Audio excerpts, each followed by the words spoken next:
లక్షల మంది, కోట్ల మంది ప్రతిరోజు సోషల్ మీడియా చూస్తున్నారు. ఫేస్బుక్, వాట్సాప్, ఇన్స్టాగ్రామ్ ద్వారా మీ వ్యాపారం ప్రమోషన్స్ చేయబడను.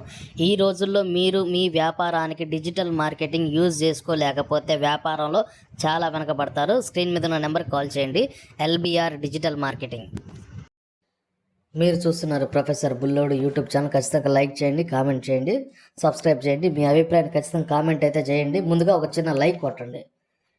త్రిష గారు ఎలక్షన్స్ టైంలో ఓట్ వేయడానికి ఒక కారులో వచ్చారండి. చాలా జాగ్రత్తగా వినాలి, ఒక్క పాయింట్ కూడా మిస్ అవద్దు. విజయ్ గారు సీఎం కాకముందు ఎలక్షన్స్ టైంలో ఓట్ వేయడానికి త్రిష గారు ఒక కారులో వచ్చారు. ఆ కారు లోపల ఒక చిన్న యేసుక్రీస్తు సిలువు కనపడింది. తమిళనాడు వాళ్ళు సైలెంట్గా ఉన్నారు. ఆంధ్ర తెలంగాణలో త్రిష గొర్రెబిడ్డ, త్రిష క్రైస్తవురాలుగా మారిపోయింది, త్రిష క్రిస్టియన్గా మారిందంటూ ఆంధ్ర తెలంగాణలో కొట్టుకు చచ్చిపోయారండి. మీకు తెలుసా? ఆ ఫోటోని ఆంధ్ర తెలంగాణలో చాలా సోషల్ మీడియాలో పోస్ట్ చేస్తూ త్రిష బాప్తీసం తీసుకుంది, త్రిష క్రిస్టియన్గా మారింది. తమిళనాడు వాళ్ళు సైలెంట్గా ఉన్నారు. ఆంధ్ర తెలంగాణలో ఓదరు కొట్టారనమాట. ఏమయ్యా, క్రిస్మస్ వస్తే నరేంద్ర మోడీ గారు యేసుక్రీస్తుకి ప్రేయర్ చేస్తారు, యేసుక్రీస్తుకి మొక్కుతారు.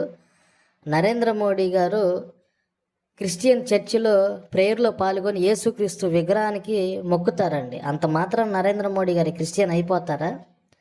ప్రతి సంవత్సరం కావాలంటే మీరు చూడండి, క్రిస్మస్ టైంలో నరేంద్ర మోడీ గారు యేసుక్రీస్తు కాళ్ళకు మొక్కి క్రిస్టియన్ ప్రేయర్లో ఉండి ఏమండి ఉంటారు.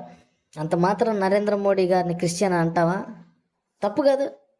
సో త్రిష ఆ కార్లో ఎవరో కార్లో వస్తే అక్కడ సిలువు కనపడితే ఆంధ్ర తెలంగాణలో కొట్టుకున్నారండి సోషల్ మీడియాలో. ఇంకొకటి, త్రిష గారు బ్రాహ్మిన్స్ అండి.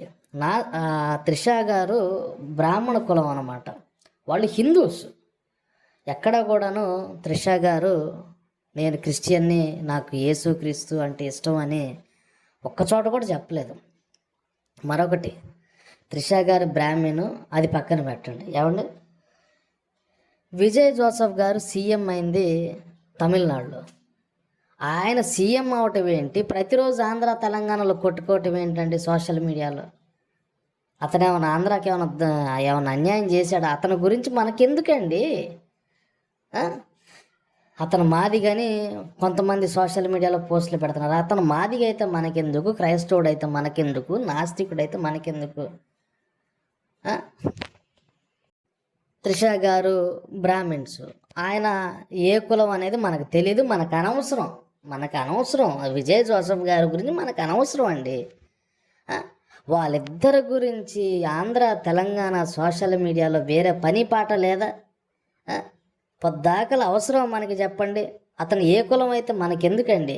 విజయ్ జోసెఫ్ గారి కులం గురించి, అతని కులం గురించి డిబేట్లు. ఏమండి, త్రిష క్రిస్టియన్ అంటూ ఒక విధంగా ఆ సోషల్ మీడియాలో ఆ సిలువు చూపిస్తూ అదొకటే. దీనివల్ల ఏంటి? ఏమన్నా ఒక్క రవ్వంతా మన యువత ఎవరైనా బాగుపడతారా ఇట్లాంటి టాపిక్స్ వల్ల?